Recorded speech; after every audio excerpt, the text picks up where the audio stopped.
181025 সুমাইয়ার মেশিন দিতে এসেছিলাম। তো বিষয় হচ্ছে কি যে আমি কিছু ইনস্ট্রাকশনের কথা বলছি সুমাইয়াকে যে তুমি মেশিনটা চালাবে না, ঠিক আছে? কই তুমি মেশিন যখন চালাবে না তখন তোমাকে মেশিনটা যথারীতি ঢেকে রাখতে হবে। তুমি যদি রোজ মেশিন চালাও তাহলে তোমাকে 2-1 ফোঁটা করে এগুলো তেল দিতে হবে, 2-1 ফোঁটা করে যদি রোজ মেশিন চালাও।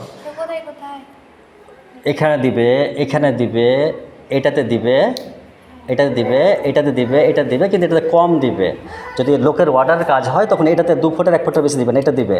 আবার মাসে মাসে তোমার এটাকে খুলে দিয়ে এটাকে ধাক্কা দিয়ে ওদিকে বার করে দিবে, দিয়ে এটা ধরে থাকবে একটু, এই তলের ব্রাশ মারতে হবে। এগুলো তোমরা এসে ওখানে আমি দেখাবো। আর এই যে এটাকে ফেস প্লেট বলে, এই ফেস প্লেট খুলে তোমাকে মাসে মাসে তেল দিতে হবে।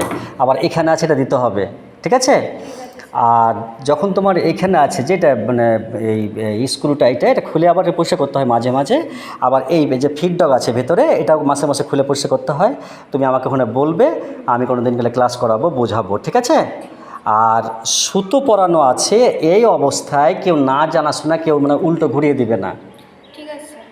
তুমি যদি তোমার স্যাটেলে যদি সুতো আটকে যায়, সাথে ধাক্কা লেগে যায়, তাহলে তোমার কিন্তু খরচা করা ছাড়া তোমার কোনো উপায় নাই, আমি তোমাকে বলে দিলাম। সুতো পরানো অবস্থায় যদি ঘুরিয়ে দাও বিপরীত দিকে বা কাপড় না থাকে তাহলে কিন্তু তোমার টাকা খরচা হচ্ছে।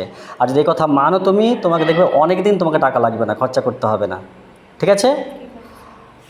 আর তোমার দেখো কিছু বলার থাকে তুমি বলো, যে কিছু তোমার খারাপ দেখতে পাচ্ছ বা কোথাও ফল্ট আছে কি তুমি বলতে পারছো কি?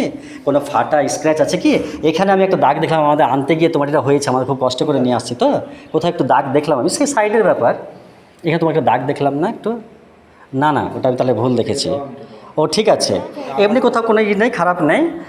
আর তোমাকে আমি চ্যালেঞ্জ করে যাচ্ছি, যদি তুমি জানো যে আমাকে এই দামের মধ্যে কেউ আমাকে আমি বেশি নিয়েছি বা এই জিনিসগুলো, তুমি আমাকে প্রমাণ করে দেবে, আমি সেটা তার জন্য আমি আছি। ওকে ঠিক আছে, তাহলে বন্ধ করলাম, হ্যাঁ।